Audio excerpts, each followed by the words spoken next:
En direct. Aujourd'hui, je reçois Jean-Marie Corda. Bienvenue à toi sur le podcast. Je vais te laisser te présenter dans un premier temps. Pour l'historique, on a déjà travaillé ensemble. On se connaît relativement bien d'un point de vue professionnel. Et on va avoir un bel échange sur tes projets en cours qui sont super intéressants sur les processeurs de paiement. Et voilà, je te laisse te présenter rapidement, expliquer le parcours de la légende Jean-Marie Corda. Salut à tous. Ai-je besoin de me présenter? Je crois que non, ça serait une insulte à ton audience qui me connaît forcément, une insulte à ma gloire. Mais aujourd'hui, allumez votre caméra, j'ai enfilé un kimono. J'essaye de faire un cosplay d'Oussama Hamar. Tu sais, tout le temps dans des délires japonais, sumo et tout ça. Je me suis dit, en voyant ce kimono là au magasin, je me suis dit, je vais acheter cette merde. C'est génial. Donc je suis aujourd'hui en cosplay d'Oussama. Et le même, franchement, on fait pas la différence. C'est beau. Donc, sinon, mon parcours, c'est quoi? Ça a été faire du biz online. J'ai vendu tout et n'importe quoi pendant 15 ans. Je me suis fait tège de Stripe et de PayPal à répétition parce que j'étais à la limite entre du high risk et du low risk. En gros, j'ai fait beaucoup de pédagogie sur le sujet sexuel. J'apprenais aux mecs à avoir des érections, à contrôler leur éjaculation, et c'était des vidéos dans lesquelles je donnais des exercices, mais c'était pas du tout du porno. Mais puisque c'est sexuel, Stripe et PayPal, de temps en temps, ils me dégageaient en disant que c'était risqué. Alors que ça l'était pas, il n'y a pas de chargeback, il n'y a pas de fraude, il n'y a pas de problème. Et ça m'a emmerdé. J'ai un grand sentiment d'injustice. Parce que si je partais sur du high risk, c'était pas 4 ou 5% pour des frais de processing. Non, c'est 15%. 15%, ça pique sur du high risk. Et c'est OK de le payer quand on fait du high risk. Et j'ai fait du high risk aussi, et c'était OK. Pour le high risk, je payais. Mais bref, ça m'a frustré. Et pendant des années, je me dis, un jour, c'est moi qui processerai les paiements pour les autres. Et à force de bosser, aujourd'hui, je suis pas exactement techniquement processeur de paiement, mais je suis un partenaire de paiement. C'est-à-dire que soit je propose ma solution, soit je donne des contacts ou je donne des conseils. Enfin, quand je dis je, c'est Bonsaï, tu vois, c'est mon équipe et moi-même. On peut même donner du financement. Enfin, on aide à faire du business et on aide principalement dans la partie paiement. Ça commence par le paiement, mais on aide pour beaucoup de choses. Donc, voilà où j'en suis. Ok. Pour ceux donc pour bien mettre ça, bien définir, si on fait l'analogie avec un magasin, ça va être quand tu payes dans ton supermarché, la personne qui encaisse ton paiement. Dans un supermarché en physique, c'est un magasin qui a pignon sur rue, donc il y a de la trust, il y a de la confiance au niveau des banques, donc c'est pas un souci d'avoir quelqu'un qui processe des paiements. En ligne, c'est différent parce que tu as le souci de la localisation, où c'est que les personnes elles sont, comment est-ce que le business est clean ou pas. Donc ça, il y a différents paliers de législation à respecter. Et surtout, qui t'encaisse, quoi. Parce que c'est quoi le gros problème quand tu processes des paiements? J'imagine que c'est le blanchiment d'argent. C'est quoi qui fait le plus peur aux banques et pourquoi elles sont réticentes sur certaines industries, elles veulent rien savoir c'est quoi le truc sur lequel tu te bats le plus? Il y a pas mal de soucis. En fait, pour faire simple, c'est de pire en pire. Les gens captent pas ce que c'est le monde du système de paiement parce que tout est connecté au réseau Visa Mastercard, mais personne n'y pense. Et quand je dis personne, on parle de qui et on parle à qui? On parle aux marchands en ligne. C'est les gens qui regardent ta chaîne, c'est les gens avec qui on bosse, c'est nous. Okay, moi, j'ai été 15 ans marchand en ligne, je suis toujours quelque part. Et bref, les marchands en ligne, généralement, ils bossent avec des processeurs de paiement et ils pensent pas au réseau Visa Mastercard, ils pensent à Stripe, ils pensent à PayPal. Oui, mais derrière, il y a qui? En fait, dès que tu mets ta carte bancaire, il y a quoi derrière? Il y a le réseau Visa Mastercard. PayPal est un mauvais exemple parce que c'est un système encore particulier qui fonctionne pas forcément avec des cartes. Mais Stripe, tu mets ta carte. Donc, il y a forcément une transaction qui apparaît sur le réseau Visa Mastercard. Les marchands n'y pensent pas et se disent, ouais, c'est une sorte de concept un petit peu obscur. On ne sait pas comment ça marche, on s'en fout. Ouais. Visa Mastercard, c'est pas un concept obscur. C'est une structure qui est certes invisible, mais qui observe tout. C'est l'œil de Sauron. Et c'est de plus en plus sophistiqué. C'est-à-dire qu'il y a un niveau de détection de fraude, il y a un niveau d'analyse sur chaque transaction qui est stratosphérique et qui n'a fait qu'augmenter avec l'arrivée de l'intelligence artificielle. Et aujourd'hui, il y a un contrôle, il y a des restrictions à un niveau qu'il n'y avait pas avant. C'est beaucoup plus difficile de process du paiement sans se faire bloquer. Et l'enjeu du business en ligne aujourd'hui, c'est presque devenu encaisser du fric sans se faire geler ses fonds. C'est presque ça l'enjeu. tellement c'est devenu difficile. Et la raison pour laquelle ça devient difficile, entre autres, c'est que les fraudeurs ont sophistiqué leurs techniques de fraude. Tu as de plus en plus de cartels, de voleurs de cartes ou de fraudeurs de tout type qui font du no-ship, ils n'envoient pas les produits en e-com, ou des mecs qui font du B2P assumé, ça veut dire business to pigeon, donc ils vendent de la merde, ils vendent des PDF dans lesquels ils racontent que de la merde à des boomeuses. Et tous ces trucs ont été faits à l'arrache, on va dire, il y a 5-7 ans, mais ça a continué, c'est juste qu'ils se sont sophistiqués pour que ça tienne. Donc il y a une sorte de game, une compétition entre le réseau Visa Mastercard et ses représentants, donc les processeurs de paiement, et tous les mecs qui veulent faire de la merde et prendre du fric. Donc la compète, c'est qui va être plus malin que l'autre pour faire du pognon. Et dans cette guerre, il y a des dommages collatéraux. Les dommages collatéraux, c'est tous les mecs comme toi et moi qui essayent de faire un business normal, qui essayent de provider de la valeur et qui juste ont des comportements qui vont être jugés à risque par des robots. Le comportement à risque, c'est genre, t'es à l'étranger et tu te connectes avec un VPN. C'est genre, t'es comme moi, t'es entre du low risk et du high risk. C'est genre, tu fais un lancement et tu fais beaucoup de volume de transactions d'un coup. C'est considéré dangereux parce que ça se trouve, tu es une fraude et les clients, ils vont demander des disputes et à se faire récupérer l'argent. Et toi, tu auras déjà, en tant que marchand, repris l'argent. Donc, c'est qui paye au final? C'est le processeur qui va être à perte. Donc, il y a plein de comportements comme ça qui, en vrai, posent pas de problème. Je veux dire, tu as fait un bon lancement, il est où le souci? Tu vends du high ticket, si tu as de la valeur, il est où le souci? Tu pars en vacances en Thaïlande ou pire, Philippines. Philippines, c'est blacklisté par les États-Unis et plein de processeurs. 100%. C'est comme si tu étais en Corée du Nord, tu vois, pour eux. Ils sont en mode quoi? Il s'est connecté depuis la Philippine? Terroriste. T'es là, vieux, je suis en vacances à la plage, tu vois. Je me suis pris 15 jours après avoir bossé avec vous 2 ans sans problème. Je prends 15 jours à la plage et vous détruisez mon business? Oui, t'es aux Philippines. Ah bon? Donc en fait, c'est ça. T'as des dommages collatéraux, t'as des mecs qui se font éclater alors qu'ils n'ont rien fait, juste parce que la sécurité est de pire en pire côté Visa Mastercard et sur tous les processeurs qui les représentent. Yes. Donc voilà, c'est un peu le game. Côté Visa Mastercard, ils veulent réduire le risque et côté marchand, ils veulent encaisser leur argent sans se faire bloquer. Voilà les enjeux. Le réseau d'American Express, tu le mets dans Visa Mastercard ou c'est à part? Alors Amex, qu'on n'utilise pas beaucoup en France, American Express, ça correspond, c'est la même chose, honnêtement. Mais la différence, c'est que Visa Mastercard, c'est 95% des transactions. Et Amex, c'est 5%. Et c'est surtout américain, tu vois. Donc, nous, en Europe, on n'en entend pas trop parler. Mais c'est la même logique, ouais. Ok, trop bien.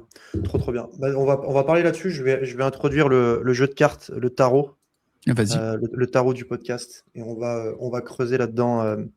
Donc, rapidement, les règles du jeu, c'est simple. On a 9 niveaux de dureté de questions où on va rentrer le plus deep possible. On va commencer tranquille, on va monter au fur et à mesure. Tu as 2 jokers. Le flou, c'est tu dis la réponse à plus ou moins 30% parce que tu as des soucis de confidentialité ou tu veux simplement pas y répondre. Tu me dis d'aller me faire foutre, tu sors le joker plus ou moins 30%. Ou alors, tu as le renvoi. Ça veut dire que tu veux pas y répondre et tu dis c'est à toi de répondre. Ok, on va essayer de rendre le processing amusant. Go. C'est ça. Let's go. Donc, on va tirer la première carte. Ah putain, il y a des animations et tout, carte en 3D. Allumez votre écran, les mecs là. Il se passe un truc. Alors, ça va être sur la première. On a un peu discuté de ça, mais là, c'est une question très spécifique. Donc, c'est 15 ans à te faire virer par les processeurs de paiement, comme tu l'as expliqué. C'est quoi la fermeture qui t'a dit, OK, j'en ai plein le cul, je vais ouvrir Banzai et allez tous vous faire foutre, je vais processer mes paiements? Ça, c'est pas fait comme ça. En gros, c'est quand ClickFunnels m'a viré que j'ai pété un plomb et que j'ai créé FrogTech, qui était mon premier SaaS. Et c'était pas un SaaS qui gérait du paiement du tout. ClickFunnels m'a viré d'une manière complètement conne en me disant votre funnel, c'est encore sur des sex coaching, ne va pas. Et je payais 297 € par mois quand même. Hein. Je venais de m'abonner. Donc j'étais en mode OK, ça vous va pas. C'est quoi la partie du funnel à changer? C'est quoi la partie qui vous va pas? Et leur réponse c'était on ne peut pas vous le dire, mais il faut changer. Et là je me suis dit quoi? Allez vous faire enculer. J'ai appelé mon pote associé de l'époque et je lui ai dit vas-y. On va monter un concurrent à ClickFunnels. Donc en même temps, il y a System.io qui existait aussi, mais on voulait faire un truc un peu dans le genre System.io, mais notre version à nous. Ça s'appelait FrogTech. Et c'est parti sur cette frustration de putain, les mecs de chez ClickFunnels, ils me disent pas ce que c'est le problème et ils veulent que je le change. Je refuse. En fait, c'est de la soumission. Hmm. S'il y a un type qui a un problème, ils te disent que c'est le problème. Sinon, c'est la guerre. Et d'ailleurs, nous, on est un processeur de paiement. Ou un facilitateur, ou on est une solution tout en un. Quand il y a un marchand qui vient chez nous et qui veut bosser avec nous et qu'on le refuse, mais on lui dit pourquoi on le refuse. On dit toujours pourquoi on le refuse. C'est la base du respect. Sinon, tu te crées des ennemis de toute façon. Mais je vois même pas pourquoi pas dire aux gens. Le problème, on le voit, on le connaît, c'est notre business. Donc, si le mec, il arrive, il a des comportements problématiques qui fait qu'on ne veut pas prendre sur nous le risque qu'il crée, on lui dit, tu changes ça, et tu reviens nous voir. Puis au moins, on n'a pas perdu notre temps, tu vois. La discussion qu'on a eue avec le marchand, ça pourra mener à une collaboration plus tard. Mais pas dire le truc ou lui dire, bon, on peut pas vous prendre, mais on vous dira pas pourquoi. Putain, mais c'est quoi leur délire, quoi? J'ai jamais compris ça. C'est très américain, hein. C'est une attitude qui est très américaine. Tu sais, tu l'as souvent. Moi, je l'ai eu, hein. Je me suis fait bloquer 3000 US sur Stripe. Et c'était ça. C'était bloqué parce que c'est bloqué. Et c'est tout. Tu sais ce que c'est ma théorie là-dessus? Genre, merci, bonsoir. Ce que je pense, c'est que en te révélant pourquoi ils te bloquent ou ils te veulent pas, ils prennent une part du risque. Ils prennent le risque d'un conflit ouvert dans lequel soit tu pourrais leur faire un procès pour discrimination, genre t'es un fragile, t'es offensé, tu vas leur casser les couilles, ou alors tu vas prendre des screenshots de ce qu'ils t'ont dit et tu vas faire des scandales sur la toile en mode Twitter, nana, ils m'ont bloqué pour telle raison, mais c'est des enculés, nanani, nana. Tu crées ce risque. Soit c'est encore autre chose, mais je pense que c'est encore une autre question quand ils t'ont bloqué ton fric. Moi, je te parle même pas de bloquer le fric. Les types disent, on veut pas travailler avec vous, mais on veut pas vous dire pourquoi. Vieux, on travaille pas ensemble. Il est où ton risque? Tu vois, on n'a même pas de partenariat, on n'a rien fait. T'as peur de quoi? Mais ils ont peur que tu les attaques ou je sais pas quoi sur la réputation, sur le légal. Je sais même pas. Et c'est une mentalité d'Américain. Et c'est une mentalité de merde. Et je pense que cette mentalité leur a créé beaucoup de tort. C'est-à-dire que aujourd'hui, si tu vas en ligne, tu regardes les gens se plaindre de Stripe et de PayPal, il y a une haine et une frustration énorme parce que les gens, en plus de s'être fait bloquer de l'argent, ils se sont pas fait expliquer pourquoi. C'est des mails automatisés qui leur expliquent que leur business est mort. Et il n'y a pas de raison. Et eux, en fait, ils jouent leur vie. C'est pas un game. Et ils deviennent fous. Et donc, il y a le combo de bloquer des gens une fois que tu as démarré le partenariat et une fois que tu as l'argent du marchand. Et là, tu tiens le marchand en otage en gardant son fric. C'est ce que fait Stripe. Et en plus, tu expliques pas. Putain, ça va pas, quoi. Et tout le monde les déteste aujourd'hui. Et toi, comment tu fais tu sais, moi, j'imagine ça comme une courbe de Gauss où tu as le gros de ton volume qui est acceptable et tu as un peu les extrêmes où tu as les extrémistes qui veulent faire passer des choses un peu limites. Et en fait, Stripe et ClickFunnels, je pense qu'ils font une frontière qui décide, par exemple, tu fais quelque chose sur des tunnels sexuels, tu fais de la vente de PDF avec une LLC et tu es localisé au Vietnam. Toutes ces personnes qui rentrent dans ces critères, ils les cut en mode totalitarisme, ils les éjectent et ils veulent même pas s'emmerder avec ça parce qu'ils se focus sur ce qui leur amène le gros du volume. Est-ce que tu as une politique comme ça, toi, de ton côté? Non, pas exactement. Nous, on fait vraiment du suivi personnalisé. On veut comprendre le business de chacun, donc c'est du cas par cas. On fonctionne pas du tout comme Stripe. Stripe, ils peuvent avoir des millions de marchands. Nous, non. Non. On travaille avec des volumes de marchands beaucoup plus faibles, donc beaucoup moins de marchands. Mais on va, déjà, on a une vraie conversation. On regarde ce qu'ils font comme business, on comprend ce qu'ils font, parce qu'on a fait ça toute notre vie. Et une fois qu'on dit oui aux marchands, ça va assez vite, hein, ça se fait en 2 jours. Mais pendant 2 jours, on va vraiment regarder. Une fois qu'on dit oui. C'est tout. En 3 ans, on n'est jamais revenu sur une décision. Il n'y a jamais eu une surprise, un machin. C'est complètement une autre stratégie. Et là, on est en train de pousser encore plus loin la stratégie où on fait, c'est pas de l'accompagnement, on met des services pour les marchands. Genre, on va fournir. On va en parler juste après. On va fournir plein de choses. Trop bien. Trop bien. D'ailleurs, si vous êtes marchand et que vous voulez processer vos paiements chez Banzai, vous avez un lien en dessous pour prendre un rendez-vous d'onboarding avec un membre de l'équipe. Je crois que c'est Jules qui prend les onboarding. Ouais. Okay. Pour la France, ouais. Yes.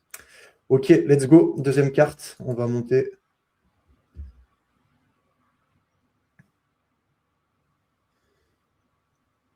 Question sur le marché. Quand un marchand il t'envoie son dossier sur Banzai, c'est quoi le signal en moins de 30 secondes qui te fait dire celui-là, on le prend ou on ne le prend pas? La caméra. C'est-à-dire les marchands qui allument. Les marchands qui allument... Ah bah, on a des calls avec les marchands. Bah oui, le marchand qui allume pas sa caméra, ciao. Ouais, ma webcam est cassée, pas grave. T'as un téléphone à côté, donne ton numéro. On va t'appeler. T'as WhatsApp? T'as pas WhatsApp? Bon, t'as Telegram alors. T'as pas Telegram, t'as pas WhatsApp? On raccroche au nez du mec. Te fous pas de ma gueule. Tu vois, toute mon équipe, on est comme ça. Alors, on n'est pas à l'américaine. Genre, nous, on dit la vérité aux gens, mais on impose le respect. Un marchand qui nous respecte pas, on n'a aucun besoin de travailler avec lui. Ça marche bien, notre activité. Pourquoi on s'emmerderait à bosser avec des gens qui ont même pas la base du respect? Parce que nous, on prend des risques pour les marchands. Sans déconner, on prend des gros risques pour eux. Il faut qu'on comprenne ce qu'ils font. Il faut qu'on puisse avoir confiance en eux. Le type, il débarque en nous racontant des conneries. Le type, il débarque au bord de la piscine. Il a même pas son ordinateur. Oh, c'est un call avec un partenaire. Donc, le mec, s'il n'est pas sur son bureau, sur son ordi, en capacité immédiate à faire des share screens et en plus avoir une caméra, de base, on va être là, non. Okay. Non. Et il y a plein de bouffons qui sont en mode, ouais, vous êtes la police? Non. On était partenaire de paiement. Au revoir. Enfin, on le sera jamais du coup, mais au revoir. Il y a des teubés, tu vois. Il y a vraiment des teubés qui n'ont pas le niveau. Mais c'est pas grave. Il y a aussi des marchands qui sont sincères, qui travaillent dur, qui ont une grosse responsabilité, c'est-à-dire une famille à nourrir. Et quand ils ont le call, ils prennent ça au sérieux. Parce qu'ils se sont fait tège pour aucune raison de Stripe, Whoop ou un autre processeur. Ils viennent chez nous un peu angoissés parce que là, ils ont vraiment besoin d'une solution. Ils ont entendu parler de nous. Ils savent que quand on dit oui, ça veut dire quelque chose. On a une parole. En fait, c'est ça, tu vois. Notre brand, c'est qu'on a une parole d'homme. Et quand ils viennent au call, ils sont ready, les mecs. Ils ont une caméra. Quand on leur dit, c'est quoi ton business? Il dit, ah bah attendez, je partage l'écran, je vous montre. De toute façon, c'est ce qu'on demande. On dit, OK. Montre, ok, on comprend, on pose des vraies questions, ok, c'est ça que tu fais, c'est ça que tu vends, c'est ça ta clientèle, ok, comment tu délivres le produit, sous quel délai, ça se passe comment, ok, maintenant montre-nous ton ancien processeur, l'historique de transaction, tes chargebacks, le taux de fraude, le taux de refund, on pose les questions, on demande au mec en temps réel, tu vois, de partager l'écran. Et si le mec il dit, non, je peux pas vous montrer mon site, top, on raccroche, on raccroche, quoi. Et on en a des comme ça, des mecs qui font de l'e-com, ils croient qu'on va piquer leur niche. Non mais vieux, on est une plateforme, on va pas piquer ta niche, on a autre chose à foutre. Donc, faut juste des gens matures, transparents, qui veulent travailler dans le respect et qui veulent travailler correctement. Vous avez quoi en segment de business en termes de proportion? Vous avez genre 20% d'e-com, 60% d'infobiz. Vous avez du business physique aussi? Enfin, c'est quoi votre scope à peu près? Bah, notre scope va changer. En fait, on a commencé en faisant les créateurs de contenu, donc les influenceurs sur YouTube et Instagram. On a commencé là-dessus parce que j'avais une vision très orientée vers... Et c'est ce que je connais, tu vois, c'est ce que j'étais. Donc, j'ai copié mon expérience. Et rapidement, ce qui s'est passé, c'est que notre réputation a attiré d'autres avatars de marchands. Les mecs qui font de l'e-com, Shopify, WooCommerce, les mecs qui ont des SaaS et les mecs qui ont des funnels de vente avec des bumps et des upsells. Ouais. C'était pas massif de base, mais ces gens-là se sont tellement fait défoncer sur les autres processeurs de paiement que par le bouche à oreille, ils ont commencé à venir vers Monzai, sauf qu'on n'avait pas de checkout optimisé pour eux. Et là, ça faisait 6 mois qu'on développait les checkouts optimisés. Là, c'est prêt. Donc, si vous avez un SaaS, de l'e-com ou un funnel, venez nous voir. On a carrément développé un autre SaaS avec un checkout optimisé, mais il y a tout notre portail de paiement derrière, toute notre solution. Et si vous êtes dans un secteur avec du high risk, bah, on peut pas vous faire bosser directement avec nous, mais j'ai des contacts. Je vous filerai des contacts. Enfin, c'est pas moi, mais ma team vous filera des contacts. On réagit quand même de manière bienveillante, tu vois. On vous dit pas non, allez vous faire enculer sans explication. Non. Au pire, on file un contact, tu vois. Mais c'est bien de faire ça. Après, les marchands nous envoient leurs collègues. Ça participe à la bonne réputation. On a un business de réputation. On a un business de confiance. Les gens nous confient leur encaissement. C'est comme une banque, il faut faire confiance. Vous avez, je sais qu'on avait une discussion là-dessus par rapport au checkout. Vous avez intégré le One Click Upsell? C'est fait. Et là, on est en train d'intégrer le bump. On l'a à fin de semaine. Mais considère que c'est bon. C'est bon. Ok, trop bien. Et vous pouvez embed le checkout sur un funnel builder ou vous passez sur votre checkout à vous? C'est encore en développement. Okay. Techniquement, ça marche, mais je ne suis pas encore satisfait de la manière dont c'est fait. Okay. C'est assez sensible. En fait, il ne suffit pas que ça marche, il faut que ça marche de manière super bien intégrée, super stable. Ça ne dépend pas que de nous. Parce que quand t'embeds, c'est des partenaires que t'embeds.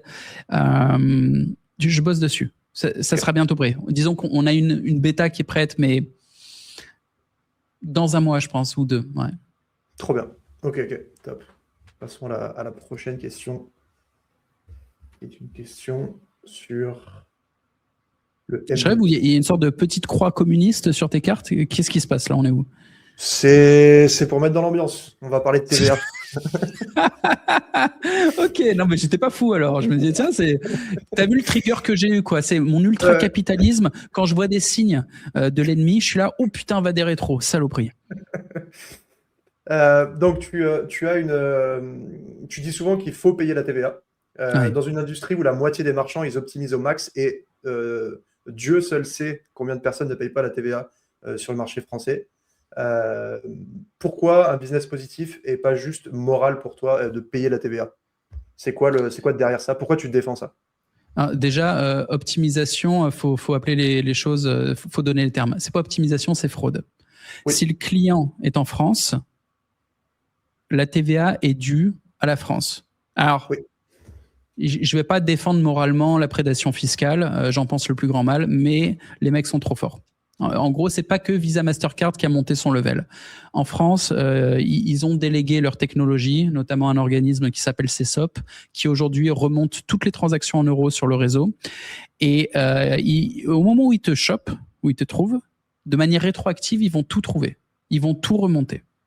Tu leur échappes pas. Tu pouvais faire le fou il y a 5-7 ans. Là, aujourd'hui, les mecs, ils sont encore en mode YOLO, optimisation. Ils optimisent rien du tout. Ils vivent dans un film.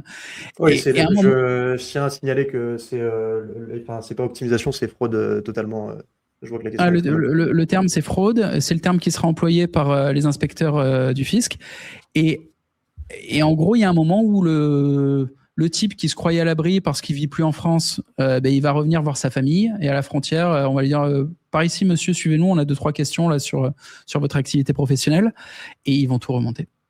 Et là, en fait, c'est les grosses angoisses, c'est des grosses sommes à payer, c'est la merde. Et encore une fois, il y a 5-7 ans, c'est un risque qui pouvait s'arbitrer en mode fuck it, tu vois, ça peut se jouer. Et là, aujourd'hui, moi, je la paye. Je peux pas dire mieux. Vous croyez que j'aime ça? Vous croyez que ça me fait bander? Non. Et je la paye. Vous croyez que je suis con? Vous croyez que j'ai pas arbitré le risque? Je paye la TVA. Je prends pas ce risque. Et évidemment, les gens qui utilisent la plateforme, ils la payent aussi parce que ça passe par chez nous et qu'on impose le truc. La TVA, en fait, elle se calcule automatiquement en fonction de l'adresse IP. Donc, le client, on voit où est-ce qu'il est localisé et il paye. Si jamais le client est un professionnel et pas un particulier, il y a un mécanisme de reverse charge sur la TVA. Donc, ça peut déduire la TVA automatiquement plutôt que faire une TVA déduite après. Ça l'a fait au moment de l'achat. OK, ça, c'est légal. Mais si le client est un particulier et que la livraison est faite en France sur un client français, même si c'est un produit digital, tu vois, le client est géolocalisé en France, tu payes en France, et s'il est géolocalisé ailleurs, tu payes ta TVA ou ta GST, je sais plus. En Australie, la GST, c'est l'équivalent de la TVA, et aux États-Unis, tu as la sale tax. Tu la payes en fait. Tu la payes, sinon en fait, tu as un problème avec ces pays-là. Quand tu poses les pieds là-bas, les mecs peuvent te défoncer. Et tous les marchands qui la payent pas, qui la fraudent, je comprends, ils ont des vieilles habitudes. Et c'est passé pendant longtemps. C'est juste que le game a changé à l'arrivée de la CESOP. Ils ont commencé à s'intégrer en 2024. En 2025, ils étaient sur tous les PSP. Et là, en fait, ils collectent la data, tu vois. Ils attendent. Et ça va tomber à un moment. Et je pense que ce qui va se passer, c'est qu'il va y avoir une sélection naturelle. Tu vois, déjà, aujourd'hui, il y a une sélection naturelle. Les mecs qui sont mauvais en marketing, ça marche plus.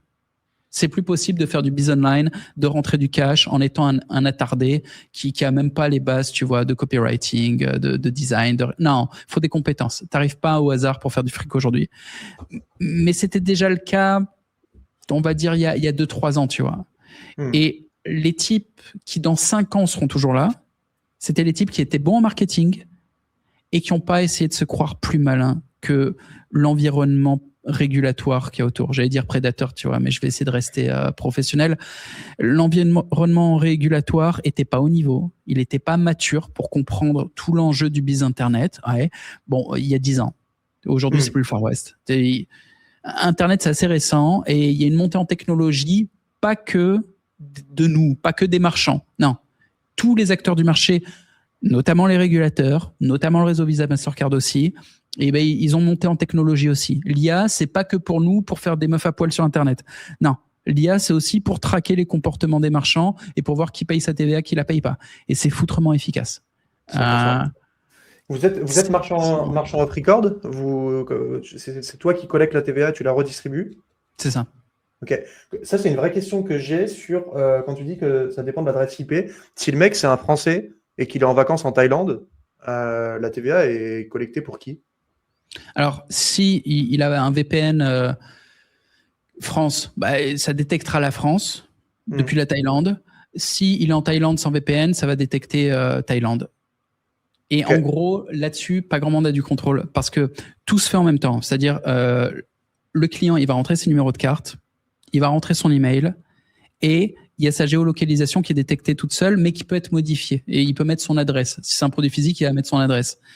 Et du coup, si c'est un produit digital et que le type il s'en fout de son adresse et qu'elle est mal mise et qu'il la laisse, le marchand peut pas le voir. C'est pas le marchand qui décide. Tout comme c'est pas le marchand qui va écrire les numéros de carte du client lui-même. C'est le client qui écrit ses numéros de carte, tu vois. Mais c'est aussi le client qui écrit son nom, son prénom, son mail et qui valide sa géolocalisation. Donc si le client émet n'importe quoi sur l'ensemble des plateformes, bah, le client en fait il peut écrire n'importe quoi s'il veut. Mais c'est lui qui devient responsable pour le coup s'il met n'importe quoi. Je comprends. Par contre, un marchand qui pousserait les clients à écrire n'importe quoi en mettant un message sur son site, genre cliquez ailleurs pour changer la TVA, là le marchand il s'expose aux pires emmerdes. Donc croyez pas que c'est une astuce que je suis en train de vous donner. Non, écrivez jamais ça sur une page de vente les mecs. Hein. Yes. Ok, let's go. Passons à la prochaine. Tes cartes qui tournent, c'est incroyable.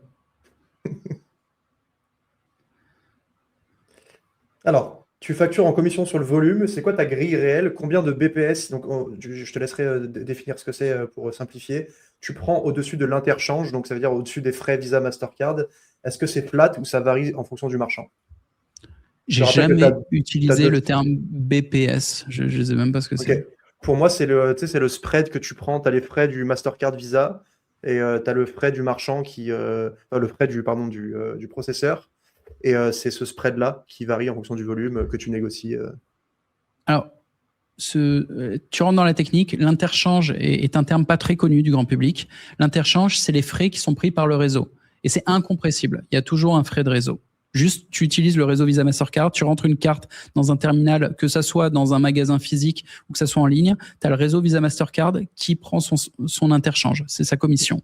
Et qui dépend de la localisation aussi. J'ai appris ça récemment. Qui dépend de plein de choses. Ça va dépendre de la devise, ça va dépendre de la localisation et ça peut dépendre aussi du niveau de risque sur la transaction, sur la carte du porteur notamment. Donc, il y a ça. Et ensuite, il y a un autre terme qu'on appelle souvent le markup. BPS, j'avais jamais entendu markup, ça va être la commission que prend un des intermédiaires. Et il y a souvent plusieurs intermédiaires. Nous, pour faire simple, on appelle ça frais de plateforme. Et frais de plateforme, tout con, c'est l'argent qu'on se met dans la poche. Je pense que les gens peuvent comprendre, quoi. Et donc, nos frais de plateforme, ils démarrent à 6% et ils descendent jusqu'à 0,7%. Et ça dépend du volume du marchand. En gros, un marchand qui débarque et qui fait très peu de volume, qui gagne 1000 balles par mois, bah lui, il va payer ses 6%. Mais au fur et à mesure que le marchand, il va rentrer du fric, il va faire 10 000 par mois, 20 000, 50 000, 100 000, 300, 1 million. Tu vois, des marchands qui montent très haut. Là, en fait, les frais baissent de plus en plus, jusqu'à finir à 0,7. Et il y a... Ouais, on descend pas en dessous. En dessous de ça, on veut pas se faire chier avec le risque. Parce que des transactions, c'est toujours des risques. En dessous de 0,7, on est en mode pour qu'on bosse, quoi. Ouais, c'est ça, c'est que tu dois être profitable sur ta boîte. Tu as mis ce truc-là à 0,7. C'est ton. Ah, mais c'est déjà très faible. C'est ton ROI break-even pour avoir une marge de, je sais pas, 20-30%. Ouais, par rapport à mes frais d'employé et tout ça. Ouais, c'est ça, ouais, c'est ça. Si on veut. Mais bon, de toute façon, tu verras, il n'y a pas beaucoup de plateformes qui descendent aussi bas. Mais après, il faut du volume pour descendre aussi bas. Et c'est le seul moyen d'attirer des marchands qui font du gros volume. Sinon, ces mecs-là, en fait, ils vont comparer les plateformes. Et quand tu fais des très gros volumes, tu auras un service premium partout, de toute façon. Donc, ce qu'on offre, sur la garantie des fonds qui se font pas geler, sur un support qui répond rapidement.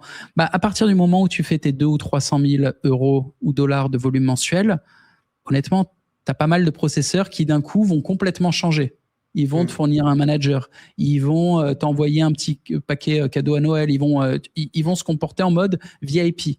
Alors que t'as pas signé un truc particulier. Non, mais tu fais 300K par mois. Donc, on te traite pas pareil que le mec qui fait 300 balles par mois. Ce qui est logique, tu vois. Nous, non, on fait pas ça. On traite tout le monde en mode VIP. Tout le monde. Mais c'est juste que le mec qui fait pas beaucoup, ben, il va payer plus. C'est normal. Ok. Trop bien. Ok, bah c'est très clair. Merci pour la transparence là-dessus. Je pense que ça va être très apprécié. Nos pricing, c'est en public. C'est pas un truc secret, quoi. Normalement, tous les mecs qui bossent dans mon domaine, ils ont des pricing publics. Ouais. Sinon, c'est bizarre. C'est quand même très, très bizarre. En fait, je dis merci pour ça parce que le petit marchand, lui, ne comprend rien à ce qui se passe. En fait, c'est au petit bonheur de la chance, quoi. Il se plug sur Stripe, il sait pas ce qui se passe, c'est une boîte noire. En gros, il sait ce qui se passe le jour où il se fait bloquer. Ouais, voilà. Le mec, il essaye de comprendre le jour où il se fait bloquer. Ouais, le mec, il se crée un compte. Ça marche. Dans la demi-heure, il peut processer des paiements. Personne ne lui a rien demandé. Tu vois, il est là, super, cool. Juste, on lui a demandé un URL de site. Ça a validé. Il se dit, ils m'ont validé. Mais non, ils valident tout le monde. C'est comme tu vas au McDo, tu demandes le menu Big Mac. Ils te le servent. Oui, bon. Mais au final, t'as un Big Mac, quoi. C'est pas génial. Là, c'est pareil. Le compte Stripe, on te le sert, on te le donne. Mais au final, t'as un compte Stripe, quoi. C'est un compte PayPal aussi. On va te le donner, ouais. Tout le monde l'aura. Faut vraiment être la dernière des crevures pour qu'on te dise non mais toi tu rentres pas dans le McDo, quoi. Tu pues vraiment trop de la gueule. Même les clodos, ils ont le droit d'entrer au McDo. Stripe c'est pareil. Sauf que sur Stripe à un moment ils te posent pas de questions non plus au moment où ils te virent. Ils te dégagent, ils t'envoient des mails automatisés qui veulent rien dire, ils gardent ton pognon le temps de s'assurer qu'il n'y a pas de chargeback. Chargeback ça peut durer 2 ans. Hein. Ouais. Je dirais, c'est une dinguerie, mais dans les régulations européennes, le client a 2 ans de droit de rétractation. Il peut appeler sa banque. Genre, ouais, on m'a volé ma carte. Ah bon? Il y a 2 ans là pour acheter vos culottes? Ouais, complètement. Et les banques sont côté client. Ok, 2 ans, ouais. C'est une dinguerie. C'est hyper long. Okay. Alors, dans les faits, ça n'arrive jamais. Hein. Déjà, 3 ou 4 mois, c'est très, très long. Et Stripe, ainsi que PayPal, généralement, quand ils bloquent les fonds, c'est 6-8 mois. C'est jamais 2 ans. Rarissime, quoi. Plus d'1 an, c'est rare. Mais ça kill quand même ton business. Hein. 6 mois sans ta trésorerie, t'es là. Et puis pas que. C'est l'arrêt du service. C'est-à-dire que tu peux plus encaisser pendant ce temps-là. Ouais. Moi, c'est ce qui m'est arrivé. Ça a kill une partie de mon business. D'ailleurs, il faudrait que je refasse la demande là parce que j'arrive dans la période où les fonds devraient être dégelés. Mais si j'ai même plus envie d'aller leur parler, en fait. Ils rendent fou. Ils répondent jamais. Non. Ils te répondent un mail automatique dans lequel ils ont complètement ignoré le tien. Et toi, tu leur réponds, mais vous avez lu ce que je vous ai envoyé? Et là, ils te renvoient le même truc, en fait. Ouais. C'est l'enfer. Torture. Donc, on fait l'opposé. Yes. Ok, vas-y, let's go. Prochaine question.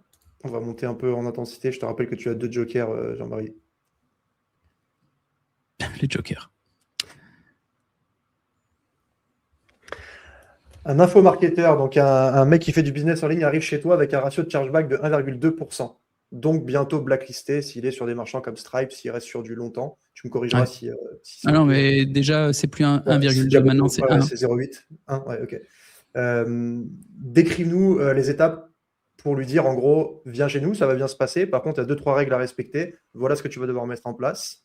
Et tu vas pouvoir faire en fait du business chez nous parce que tu ne vas pas encaisser avec 1,2% de chargeback, mais tu vas le faire descendre parce que moi, je connais mon métier et je sais ce qu'il faut pour redresser ton business. Et voilà. Est-ce que tu sais déjà quelque chose que tu fais? Et si tu le fais, tu dis ce que tu leur dis. Et sinon, qu'est-ce que tu leur dirais? Ouais, il y a 2 angles en fait. Il y a le hard angle, il y a le truc où je lui impose quelque chose, et il y a le soft marketing. Je vais taper les 2 angles. Alors, au niveau dur, c'est que nous, on a tout un système de monitoring de transactions pour détecter en amont des alertes. Et les alertes, c'est pour nous dire attention, il va bientôt y avoir un chargeback. Attention, il y a un risque de fraude sur telle et telle transaction. C'est avant qu'il y ait un problème. Il n'y a pas encore eu le chargeback, mais on a à peu près 3 jours de délai, tu vois, avant que ça se déclenche. Et on a 3 jours en fait pour faire les remboursements. Et suivant le type de marchand, on va faire des remboursements d'office. De toute façon, si on attend le chargeback et que le marchand il conteste la dispute, il essaye de gagner, dans la plupart des cas, il perd. Dans 80% des cas, il perd. C'est comme ça. Sur le marché européen, les banques et le réseau Visa Mastercard sont du côté du client. C'est complètement injuste, mais ça fait partie du game. Et ça rend fou les marchands, hein, de dealer avec des clients qui sont de mauvaise foi et tout ça. Alors, la bonne nouvelle, c'est qu'un client qui fait trop le fou, avec son identité ou sa carte, qui fait des chargebacks à répétition, il achète des trucs et il se fait rembourser en disant à la banque « Ouais, j'ai changé d'avis. Ouais, en fait, la pub était mensongère. Je me suis fait voler ma carte. » Toutes ces conneries. Souvent, c'est faux. Hein. La banque va juger que ce client est un client à risque. Et le client se croit malin en disant « Ouais, mais j'ai une nouvelle carte. » Non, le réseau, il détecte tout. Le réseau, c'est Sauron. Il voit. Et donc, le client, il va se griller au niveau bancaire. Il y a un moment, il n'arrivera même plus à ouvrir des comptes. Il sera là à s'ouvrir un Revolut, un N26, un machin. Non, il sera bloqué. Donc, tous ces clients de merde là, qui font des chargebacks à répétition, si vous, en tant que marchand, ça peut vous mettre du baume au cœur de savoir que leur vie est niquée, oui, leur vie va être niquée. Ils ne pourront plus ouvrir de compte, ces gens-là. Ils seront cramés. Et tant mieux, parce qu'ils nous cassent les couilles, ces clients. Donc, ils crèvent. Et côté marchand, pour réduire le risque, nous, on détecte tout ce qui arrive et on rembourse d'office, sauf cas exceptionnel où le marchand nous dit non, mais j'ai toutes les preuves, j'ai tous les screenshots, j'ai un call enregistré avec le client, j'ai ceci, j'ai cela. En fait, quand il y a vraiment des preuves et qu'il y a moyen de plaider un dossier, là, on tente le coup. C'est rare, honnêtement. Donc ça, c'est le côté un peu hard. Et maintenant, le côté soft, et il n'y a pas que ça. Hein, tu vois, il y a la mise en place du 3DS systématique, il y a 2-3 trucs. Et le côté soft, ça va être, et ceux qui savent pas 3DS, c'est la validation manuelle du client sur son téléphone. Côté soft, qui arrive de manière aléatoire. Non, tu peux augmenter. Ouais, ok. Non, nous, on le met tout le temps. Ok. Ah ouais, et c'est devenu nécessaire. Ça l'était pas il y a quelques années. Aujourd'hui, sans ça, tu as ton approval rate qui dégringole. Okay. C'est-à-dire que la banque du client refuse la transaction. Il la trouve trop risquée. Il n'y a pas de 3DS, ils disent c'est risqué. 3DS qui revient sur un one-click upsell ou pas? Alors là, on rentre dans du très technique, à savoir à quel moment est fait le 3DS sur du one-click upsell. Je ne vais pas développer là-dessus, trop technique. Okay. Mais il y a une notion complexe de 3DS sur le one-click upsell, effectivement. Et sur le timing, à quel moment on le met. Bref. Ensuite, il y a tout ce qui est soft, c'est-à-dire que les promesses sur la page de vente, on va discuter avec le marchand, parce que là, on fait vraiment de l'accompagnement. On est là, genre, non, mais tes promesses, là, elles créent, elles induisent en erreur. Tu vas trop loin sur tes promesses, calmos. Et on va lui faire reformuler certains trucs. Et on lui dit quoi? On lui dit même quoi écrire. Et s'il le fait pas, on bosse pas avec lui. Et le service après-vente aussi. S'il a un service après-vente qui est pas assez rapide, ou un temps de livraison qui est pas assez rapide, c'est pareil, tu vois, on va lui dire non, il faut que tu aies ce level-là. Sinon, on ne bossera pas avec toi. Puis voilà, c'est tout. Et les marchands sont ravis. Ils sont là, putain, enfin quelqu'un qui nous dit les termes, qui nous dit les choses. Donc si on fait ça, on est bon. On dit ouais. Et les mecs le font. Ils sont motivés. Ils sont dans la gratitude même. Hein. Ils nous attaquent pas en justice. Sans déconner, en 3 ans. Ils ont les conseils de Jules sur des headlines pour faire pour ajuster un peu le copy et proprement, quoi. Pas juste changer un terme qui perd le sens marketing. Ok, trop bien. Et je sais pas ce que c'est leur délire d'américain. On n'a jamais un marchand qui s'est vexé parce qu'on lui dit quoi faire. Les mecs nous remercient. Ils sont là, cool, ok. Et ils veulent un truc stable. Bah ouais. Bien sûr. Il y a un truc qui est vrai là-dessus. Moi, j'étais un peu dans le business du low ticket. Où je parlais, j'avais eu Virgile, j'avais eu des gens un peu qui tournent bien en low ticket. Ah, il est chaud. Hein. Et en fait, le discours était toujours le même, c'est si tu es sur Stripe, c'est une question de temps jusqu'au moment où ils vont te mettre dans la merde. Quoi. Donc, lui, il avait eu un gros problème où il avait perdu des MRR, il avait des tokens ID, il avait des problèmes comme ça. C'était vraiment très. C'est l'enfer. Tu transfères pas les tokens, c'est mort. Non. Ok, let's go. Prochaine question.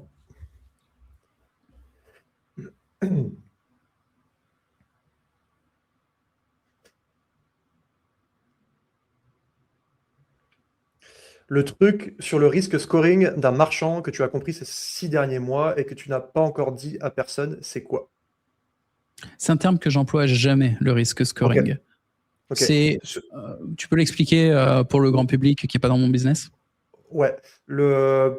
En gros, ça veut dire, je vais le faire en mode extrême pour qu'on comprenne. Le mec arrive, vend des Kalachnikov aux US. Il y a un risque scoring qui pète les scores, quoi. Parce qu'il y a armes, parce qu'il vend des armes qui ne sont pas des US et il vend ça sur le marché US et il a une entreprise en Europe de l'Est. Il y a tout qui fait que c'est pas possible. C'est pas un exemple réaliste. Je vais te donner les mecs qui pètent les scores pour de vrai. Et Pour moi, le terme qu'on emploie, c'est plutôt c'est ce qu'on appelle les extreme high risk. En gros, tu as les marchands high risk qui vont faire du contenu adulte, par exemple, ou qui vont faire... quoique, l'exemple que j'allais prendre est du extreme high risk. Le extreme high risk, ça va être illégal carrément. C'est pas juste que c'est des transactions risquées, on est carrément dans l'illégalité. Il y a plusieurs exemples, des fois c'est médicaux, c'est des produits sur lesquels il faudrait des licences médicales et elles y sont pas, ou des produits qui sont straight up illégaux. Tu vois, dans certains pays, les stéroïdes et les peptides, c'est pas légal. Donc il y a ça. Et il y a surtout aux États-Unis un truc qu'on a vu pas mal avec l'IA, c'est des sites qui permettent de faire du porno avec l'IA et qui permettent aussi de mettre le visage que tu veux. Donc, qu'est-ce qui s'est passé? La clientèle s'est mise à faire du face swap porn. C'est quoi le face swap porn? Tu prends l'actrice que t'aimes bien ou la chanteuse que t'aimes bien et tu mets son visage sur, de manière réaliste sur une scène où elle se fait enculer, quoi. Et ce truc-là est pris très, très au sérieux aux États-Unis. Genre, extrêmement au sérieux. C'est des procès. Quand tu publies une vidéo réaliste avec une personnalité publique dont tu compromets la réputation, même une personnalité qui n'est pas publique, hein. C'est juste que la personnalité publique, au niveau dommage, c'est énorme en termes de ce que tu dois payer, quoi, au procès. C'est vraiment hardcore. C'est pas un game. Faire du face swap porn et distribuer ça et se faire choper et être aux États-Unis, oh là là, tu finis niqué à vie. Et donc, il y a des mecs qui ont créé des SaaS AI qui permettent de faire ça, mais c'est pas le but du site. Tu vois, de base, c'est juste un site d'AI, d'images et de vidéos débridées. Donc, tu fais ce que tu veux. Oui, mais dans le ce que tu veux, il y a mettre le visage que tu veux et faire ce que tu veux à tes personnages et le tout de manière réaliste. Donc, tu as une partie de la clientèle qui fait ça. Ou qui va faire des trucs avec des enfants et tout ça. Tu vois, aller super loin. Ouais. Et donc, qu'est-ce qui s'est passé? C'est que ces mecs en extreme high risk, en plus de se faire ban de Stripe, eux, ils se font carrément ban du réseau Visa Mastercard. Ils se prennent ce qu'on appelle la match list. C'est un ban de 5 ans sur le réseau Visa Mastercard. Et ils se prennent des amendes, 100 000, 200 000 $. On en avait vu passer quelques-uns là sur Twitter, des mecs qui ont subi ça. Bon, s'ils étaient dans une zone de risque, tu vois, ils auraient pu quand même... C'est ce qui arrive avec les peptides en ce moment, non? Visa Mastercard, t'es banni 10 ans, je crois, ou j'avais entendu ça, c'est Ismaël qui le disait sur un de ses podcasts, le gars de iClose, je sais pas si c'est... Ouais, je vois qui c'est Isma, mais sur les peptides, je sais pas où ça en est. Nous, on ne processe pas ça, c'est trop high risk pour nous, les peptides.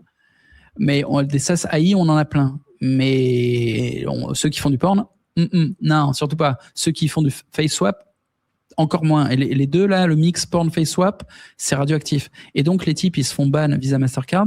Et en plus, tu as le processeur qui fait remonter l'amende. C'est-à-dire qu'il y a une amende qui n'est pas envoyée directement par le réseau, mais qui est envoyée par le processeur, qui annonce son marchand, vous êtes ban, et en plus, on va vous garder du fric, et vous nous devez tant.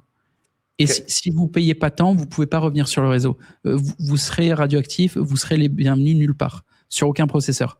C'est tous les processeurs et tous les acquéreurs et tout ça, ils sont toujours connectés à Visa Mastercard. Ok, super intéressant. Et ça, donc là, pour le coup, pour ce que tu viens de décrire, c'est très bien, mais c'est qui a ce monopole et c'est qui décide qui est bien, c'est qui décide du bien et du mal sur le réseau Visa Mastercard? Ça, c'est une question qui va un peu plus loin là, mais je suis très curieux de ça parce qu'au final, c'est qui décide qu'est-ce qui est bon ou pas sur ce truc-là. C'est un game assez complexe qui peut être comparable à l'industrie de l'assurance. Je vais essayer de te donner une image large. Ouais. En gros, imagine le nombre incalculable de transactions qui passent sur le réseau Visa Mastercard tous les jours. C'est huge. Et Visa Mastercard, on peut se demander pourquoi ils ont besoin d'intermédiaires. Pourquoi ils ont besoin de Stripe, pourquoi ils ont besoin de moi, pourquoi ils ont besoin de tous ces trucs. Parce qu'ils ont besoin de partager le risque. Ils ont besoin d'acteurs indépendants du marché qui prennent sur eux une part du risque. Et tout ça, du côté processing de paiement, facilitation de paiement, agrégateur de paiement, acquéreur de paiement. Enfin, il y a plein d'acteurs, en fait, dans l'industrie du paiement. Moi, je suis l'un d'entre eux, je suis un partenaire de paiement. Donc, il y a plein d'acteurs. Tous ces acteurs, ils font quoi? Ils prennent sur eux une partie du risque. Et également, ils ont un travail commercial où ils vont chercher des marchands et ils essayent d'inspirer de la confiance aux marchands. Ils disent aux marchands, venez chez moi pour processer vos paiements.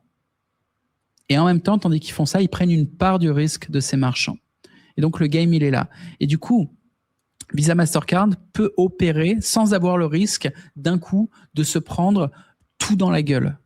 Parce que si, en même temps, il y avait trop de transactions illégales, problématiques, frauduleuses, etc., et que le réseau Visa Mastercard n'avait pas bien géré ce risque et se retrouvait à avoir trop de procès en même temps, ou alors rembourser trop de gens en même temps, d'un coup, ils explosent. Ils peuvent pas se permettre ça. Donc, et puis, même humainement et logistiquement, enfin, ça serait un bordel, c'est trop gros. Donc, pour eux, c'est intéressant de laisser des acteurs prendre une partie du risque. Je comprends. Ok, super intéressant. J'avais pas du tout Ils n'ont pas envie, ils ont pas envie de dealer avec les 3 milliards de clients qui payent. Ouais. Avec des cartes. Ok, trop bien. Prochaine, je vois le temps défiler, j'aimerais bien aller jusqu'au bout.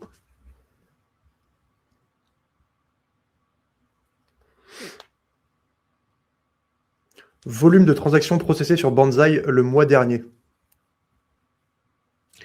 Alors, c'est une info que je donne avec précision au dollar près à mes investisseurs. Il y a eu 2 rounds d'investissement sur Banzai. Mes investisseurs, ils ont carrément un graphique où ils voient mois par mois ce qui se passe. Il y a un moment, je ne sais plus si j'ai partagé les chiffres ou pas, j'ai partagé mon évolution, mais en gros, les 12 derniers mois, c'était il y a 3 mois. Il y a 3 mois, j'annonçais que les 12 derniers mois, on avait fait un x50 sur notre volume.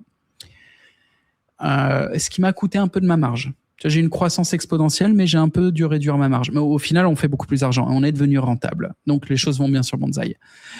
Récemment, les 3 derniers mois, j'ai maintenu mon volume et j'ai réussi à augmenter ma marge, ce qui est une très, très bonne nouvelle.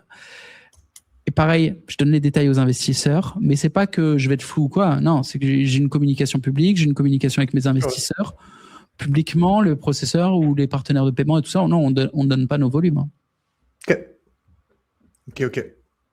Ça marche. D'ailleurs, je vais faire une autre question là-dessus. Ça ressemble à quoi la team Banzai actuellement, très rapidement vous êtes en interne, vous êtes structuré comment? Alors, il y a une partie tech avec du développement, donc de la plateforme et des plateformes secondaires. On a 2 plateformes secondaires. Il y a Banzai, qui est un outil tout en un pour les créateurs de contenu. Mais après, il y a une plateforme secondaire pour tous les autres types de marchands et il y a un portail de paiement qui englobe le tout. Donc, il y a 3 plateformes.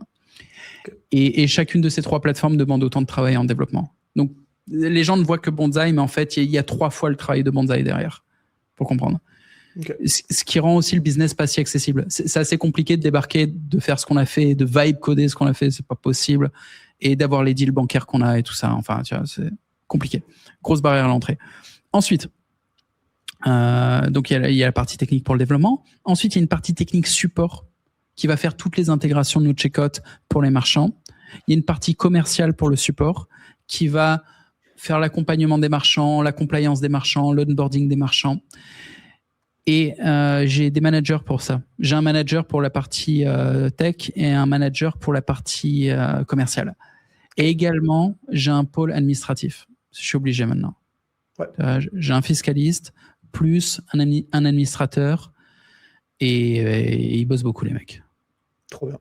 Trop bien. Magnifique. On passe à la question. La question, je vois dans le chat, il y a une question de Tony qui demande si vous processez avec de la crypto. Est-ce que vous acceptez la crypto pour les clients quelqu'un veut vendre son produit, vous acceptez la crypto? Tout à fait. En pay-in et pay-out. Qu'est-ce que ça veut dire? Pay-in, c'est quand les clients payent. Sur le checkout, il y a des méthodes de paiement. Les méthodes de paiement, ça peut être carte, online banking ou crypto. Et ensuite, pay-out, c'est quand le marchand récupère son argent. Et là, c'est pareil. Le marchand, il peut récupérer en fiat, USD, euro ou crypto. Trop bien. Tony, tu as ta réponse. Sur la prochaine question.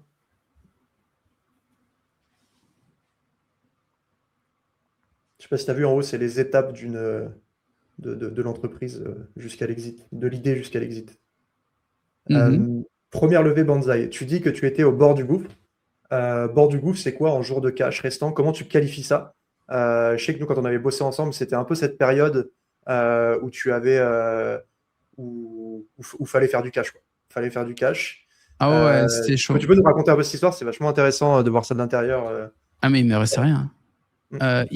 En gros, je me souviens, c'était un mois de mars. Et à la fin du mois de mars, je savais même pas comment j'allais payer mes salariés.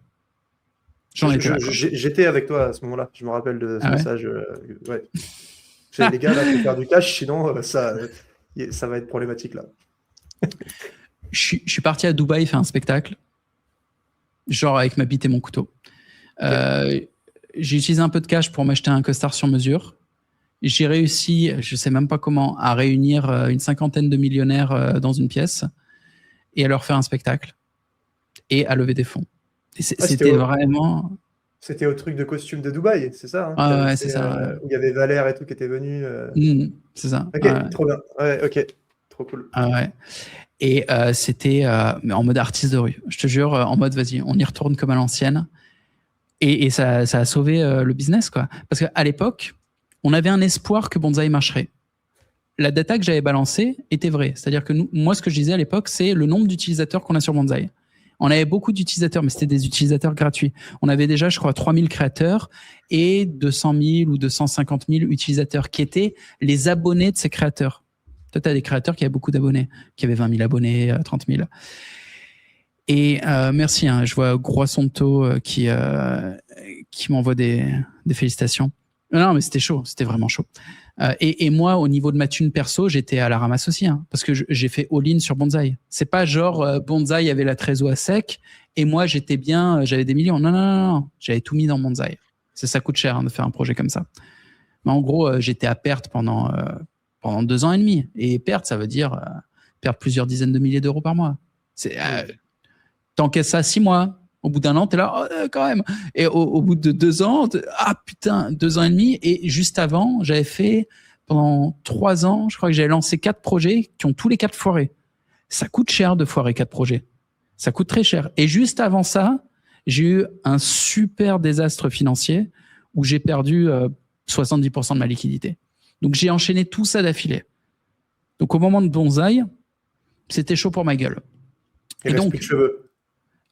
Mais j'étais déjà chaud, mais en gros, je suis arrivé avec de la vraie data. J'ai dit voilà mon nombre d'users, c'était la vérité. Mais j'ai pas parlé du chiffre qu'on faisait. Je disais on en est au début, on n'a pas lancé le marketing, ce qui était vrai aussi. Hein. On n'avait pas lancé le marketing. Mais je savais pas encore si ça allait marcher. Tu vois ce que je veux dire? Il fallait lancer le marketing pour savoir. Et il y avait une raison aussi pour laquelle je lançais pas le marketing, c'est que il nous manquait 2-3 features pour que ça soit prêt. Et tout s'est goupillé en même temps. C'est-à-dire que ma levée de fonds, je crois 15 jours, un mois après, on était prêt. On avait le nombre de features qu'il fallait pour que je puisse commencer à convaincre les marchands de venir chez nous. Parce qu'avant, c'est même pas qu'on n'avait pas lancé le marketing, c'est juste avec le bouche à oreille. Il y a des marchands qui venaient nous voir, qui étaient intéressés, qui voulaient bosser avec nous, et ils nous disaient non, il manque ça. Genre, il y avait 1 ou 2 trucs qui leur manquaient et qui faisaient qu'ils ne pouvaient pas bosser avec nous. Même mon avatar, hein, c'est-à-dire des créateurs de contenu. Et on les perdait. Ils allaient sur School ou ils allaient sur des concurrents parce qu'il nous manquait un truc que j'avais pas encore, quoi. Il fallait que je continue de développer.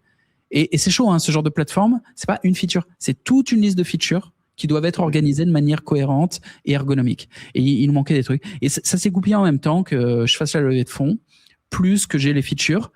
Et je crois que c'est 3 mois après. Ouais, c'est ça. On a levé en mars et c'est au mois de juin qu'on a commencé à avoir de la croissance. Mais genre de la grosse croissance, tu vois. On a fait un x3 ou un truc comme ça. Et ça a continué mois de juillet, août. Et puis après, il y a eu un plateau. Puis après, il y a encore eu un gros coup de croissance. Et au final, dans l'année, on a fait un x50. Donc, énorme croissance, tu vois. Mais au moment de lever les fonds, putain, j'en savais rien. Par contre, le deuxième round, c'était juste auprès de mes potes. Là, on avait déjà fait de la croissance. On savait qu'on était sur un truc qui marche et j'ai fait rentrer que mes potes. Okay. Ça ressemble à quoi le partage d'équité? Est-ce que c'est public, premièrement? Quel pourcentage est aux investisseurs sur Bonsaï? Si c'est public, évidemment. C'est pas public, non. Okay, non, mais je suis très majoritaire. Ok. Très bien. Ça marche. On va aller sur la dernière question. Une question qui est intéressante sur une feature dont tu m'as parlé récemment.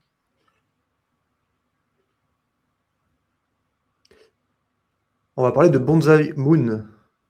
J'aimerais bien que tu développes là-dessus parce que j'ai trouvé ça hyper intéressant et pour le coup, ça c'est vraiment, pour moi, de mon regard, c'est le truc différenciant qui aligne un peu tout ce que tu as dit sur le fait d'accompagner les personnes et de faire aussi du conseil pour accompagner les personnes parce que ton but c'est qu'ils fassent de plus en plus de volume. Et parle-nous de Bonsaï Moon, de quoi il s'agit, qu'est-ce qu'il faut pour être éligible à ça et comment ça fonctionne. Ouais. Bon, on est allé jusqu'au bout de la logique. Nous, on s'est positionné en mode premium, genre on va pas geler vos fonds et on vous répond. Il y a un groupe Telegram, il y a un groupe WhatsApp sur lequel on vous répond là en privé et très très rapidement. Et c'est pas une IA, hein. C'est un mec qui fait du biz online depuis 5 ou 7 ans, qui est sympathique et qui veut votre bien. Ça n'a rien à voir avec une IA. Et donc bref, l'idée qui est venue, elle s'est faite naturellement. C'est un homme marchand qui faisait une campagne, donc une campagne de media buying, c'est ton métier, et qui était limitée par deux choses. Il était limité par son budget. Il n'avait pas les moyens. Il était sur une niche qui marchait, tu vois. Et ses campagnes étaient profitables. Il était sur un ROS qui était supérieur à 2. Donc, il faisait plus que 2 fois dans le profit. Mais il n'avait pas le budget. Il n'avait pas le budget pour suivre. Et il était sur Mercury, la banque Mercury. Et que des emmerdes. Tu vois, Mercury, Wise, Revolut, c'est l'équivalent bancaire de Stripe, PayPal, tout ça. Tu vois. Tu peux te faire un compte. Ça veut rien dire. Ton compte, il peut sauter n'importe quand pour rien. Mercury lui posait des questions, il lui demandait des documents. Il envoyait des documents. Il disait, ouais, mais on en veut d'autres. 3 fois comme ça, tu vois, pour les mêmes questions. Et tout le temps. Et il bloquait ses fonds. Le mec, il pouvait rien faire. Il avait déjà pas assez de fonds pour financer ses campagnes. Si en plus on lui bloque la moitié du temps, il devenait fou. Et donc, la solution qu'on lui a proposée, c'est, bah, vas-y, je vais utiliser une des cartes de ma société. J'ai fait un sous-compte. Et c'est moi qui paye les campagnes. Donc, je finance les campagnes moi-même. Et du coup, il n'y a plus de problème de setup bancaire. C'est mon setup. C'est mes campagnes. C'est mes ads accounts. Tout est à moi. En fait, il est chez moi, le mec. Et je fais les campagnes moi-même. Et le paiement, ça se passe aussi chez moi, sur Bonzai. Et derrière, le type, bah, il récupère son argent comme n'importe quel marchand. Sauf que, au lieu de prendre les frais de plateforme habituels, là, il y en a un peu plus. Ça se négocie en fonction de ce que j'investis dans la campagne. Okay. Ça dépend, tu vois. Ça dépend ce que la campagne coûte. Donc, lui vient avec son business et après, il est en circuit fermé. Ça veut dire qu'il l'encaisse chez toi, il spend chez toi parce que c'est toi directement sur tes comptes et lui, il fait uniquement son payout. C'est ça. Il fait son take profit. Et sinon, l'argent circule, sert à refinancer constamment les campagnes, mais qui sont profitables. Il prend son take profit. Et sauf que là, il y a des gros volumes financiers, tu vois, qui circulent, ce qui fait que son profit... bah, je vais te donner un exemple précis. Le premier mec avec qui on a bossé, il faisait $400 par jour quand il est arrivé. 2 mois plus tard, il faisait 12 000 par jour. Ok, c'est beau. Le mec, ça lui a changé sa life. Ouais, complètement. Ouais, il est comme un dingue. Et heureusement qu'il était avec nous, parce qu'il y a eu des challenges au milieu. Tu vois, tu passes pas de 400 à 12 000 comme ça. Hein. Donc, heureusement qu'il était avec notre média buyer. On a un média buyer, Xavier, que je salue. Tu connais sans doute, je t'ai parlé de lui. Ouais, on en avait discuté, ouais, carrément. Ouais, donc on bossait avec Xavier qui est top et qui est pas si accessible. Normalement, c'est un mec qui bosse que sur des gros trucs assez sérieux. Et là, en passant par nous, ouais, un marchand même de petite taille, pour peu que nous, on lui fasse confiance en amont et qu'on le greenlight auprès de Xavier, bah, il va bosser avec un mec comme Xavier. Et après, ils se font un deal ensemble où en fait, Xavier va prendre un pourcentage sur le budget spend. Moi, je prends un pourcentage sur les résultats. Mais au final, le marchand, ce qu'il prend en profit, c'est exponentiellement plus gros que ce qu'il aurait eu avec son propre budget. Et il se sort de toute la problématique des ads accounts qui sautent, des comptes bancaires qui sautent et du manque de budget. Trop bien. Et puis en plus, nous, ça nous passionne. On est à fond. Là, on peut vraiment aller loin dans la relation avec le marchand. Et qu'est-ce que c'est excitant de voir un marchand qui se tape un x10. C'est un truc de dingue. C'est un marchand qui vient chez nous, qui processe ses paiements, il n'y a pas de souci. Qu'est-ce qui se passe? Il nous oublie, en fait. Et c'est OK. C'est OK. La plupart des marchands, ils débarquent chez nous et pour le restant de leur vie, ils oublient la question de processing. C'est un peu le but de base de Bonzai. C'est genre, oubliez cette question. C'est réglé. Vous venez chez nous, on est un peu chiant au début, on pose plein de questions. Si on vous dit oui, vous oubliez cette question. C'est fini. Vous n'y pensez plus, vous ne pensez qu'à votre business. Et ce qui est normal, tu vois, les marchands, en fait, leur boulot, c'est de créer une offre et c'est de la délivrer. C'est pas de penser au processing, c'est pas leur taf. Ils devraient pas penser à ça. Ils devraient penser au marketing, ils devraient penser à délivrer le produit. Bon. Mais c'est ce qui se passe, en fait. La plupart des marchands, ils nous oublient parce qu'il n'y a rien à dire. Le truc, il marche, tu vois. Donc, ils n'y pensent pas. Et de temps en temps, coucou, mais bon, voilà, il n'y a rien d'autre à dire. Alors que là, non, ils nous oublient pas, les mecs. On communique tous les jours, on est dans les stratégies, on est dans l'excitation. Aujourd'hui, on a fait plus.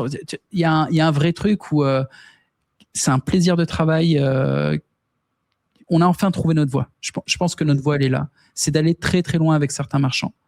Et c'est le kiff. Là, on vient de rentrer 2 mecs, par exemple. Leur aventure me plaît vachement. T'as un mec qui est un jeune grinder, qui est en mode business online de fou, qui est un ancien closer, tu vois, très agressif dans son profil. Il connaît tout le monde dans le business online. C'est le geek passionné du truc. Et il a son pote qui est en Australie à cueillir des fruits. Donc, il fait du fruit picking comme un migrant en Australie, à se faire payer au lance-pierre. Et grâce à ce mec-là, ils sont deux partenaires, tu vois, deux associés. Et bah, grâce à ce mec-là, ils peuvent foutre $10 par jour. Le reste, ça lui sert à dormir et à bouffer. Mais il met de côté $10 par jour, le mec qui cueille les fruits, pour que son pote puisse les dépenser en media buying. Et c'est ça leur association. Tu vois, deux businessmen, un qui est dans les champs sous le soleil cancérigène d'Australie et l'autre qui est en train d'essayer de faire des miracles avec $10 par jour. Je trouve ça génial. Mais le jeune qui fait du marketing, je l'ai bien senti. Je me dis, vas-y, lui, j'y crois. Comme un shitcoin, tu vois, je pose un billet dessus et j'attends qu'il fasse et je pense qu'il va péter. Et je me dis que même s'il pète pas, moi je les sens, tu vois, ça fait 15 ans que je suis dans le biz, je sais que il fera quelque chose. Il fera de l'argent à un moment ou à un autre. Et même si ce projet foire, je prends ma perte dignement, avec élégance. Et quand il aura un truc qui marche, il viendra bosser avec nous. Parce que il sait qu'on l'a bien traité, qu'on lui a donné du respect, qu'on a cru en lui. Il reviendra, tu vois. Même si ça marche. Mais je pense que ça va marcher. Hein. En plus, il est sur une niche, ça va. C'est une niche solide. Trop donc il n'y a bien. pas de raison que ça marche pas. Ouais, mais ça me fait vibrer. C'est top. Je vois le temps qui passe. J'aimerais te poser une dernière question, Jean-Marie, avant qu'on raccroche. Je sais que tu as un meeting important après. Il me reste 3 minutes. Ouais. C'est quoi la vision Banzai 3-5 ans? Continuer à ce qu'on fait. C'est juste que on va taper d'autres régions. Hein. Okay. On va faire... c'est ce qu'on fait déjà. L'Europe, États-Unis, l'Afrique. Beaucoup l'Afrique. On part en Afrique. Okay. Là. Ok, ouais, j'avais vu ta vidéo très drôle d'ailleurs avec ta miniature Papa Corda. C'est décrit derrière. Hein. Ouais, Papa Corda. Ah, moi, je suis du Nigeria. Je suis camerounais. Trop bien. Trop bien. Et du coup, si tu as répondu très rapidement, j'en ai une dernière pour toi. C'est quoi le secret de la longévité? Parce que tu es quand même, je dirais, le papa du business en ligne. Qu'est-ce qui fait que tu es toujours là et que tu n'as pas raccroché et que tu as toujours cette niaque de monter des projets? Comme tu l'as dit, tu as eu beaucoup d'échecs avant d'avoir la Banzai là, qui est profitable. Bravo pour ça. C'est quoi le secret? Qu'est-ce qui te fait te lever le matin? C'est un conseil à donner aux deux trucs. Il faut une vraie source de motivation. Moi, je suis père, j'ai un fils. Donc, c'est ça ma source de motivation. C'est mon enfant. Et l'autre, pour pas crever, pour pas se faire éclater, c'est d'apporter de la valeur. Les types qui sont en pure prédation et qui ne créent pas de valeur, qui au contraire font de la prédation tout le temps, mais ils tiennent pas. Sauf certaines exceptions, mais il ne faut pas les regarder. Ces exceptions très visibles, certains d'entre eux sont connus, cachent la montagne de cadavres. Parmi tous les mecs qui font du cash grab, de la prédation de valeur et tout ça, vous ne voyez pas, hein, mais la plupart d'entre eux, ça ne marche pas.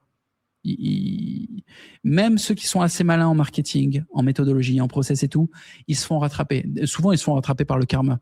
C'est autre chose qui foire, tu vois. Leur chien chope le cancer, leur femme chope la chiasse. Il n'y a rien qui marche et leur vie, elle foire constamment. Ils ne savent pas pourquoi. Mais c'est parce qu'ils sont des nuisances. Il ne faut pas être une nuisance. Il faut créer de la valeur. C'est le seul moyen de durer à long terme. Il faut une raison pour aller grinder tous les jours et le grind doit être positif. Faut tu grindes 3 ans, 5 ans, max. Moi, ça fait 15. Et il faut être dans l'amour. Il n'y a pas le choix. Et c'est même pas une histoire de vertu. Hein. Je me considère pas comme un mec vertueux. C'est une stratégie. Si tu fais pas ça, tu te crées des ennemis. Et même si tu arrives à niquer tes ennemis sur Terre, il y a des puissances qui nous dépassent. Tu te fais rattraper, tu te fais éclater. Je suis arrogant, hein, je suis narcissique. Ouais, mais il y a un moment, il y a des trucs au-dessus. Tu vois, t'es là. Faut savoir où tu joues. Trop bien. Ok, allez, on va se quitter là-dessus. C'était beau. Merci à toi, Jean-Marie, pour tout. Je te souhaite bon courage et bon meeting. Ciao, ciao. Merci, salut.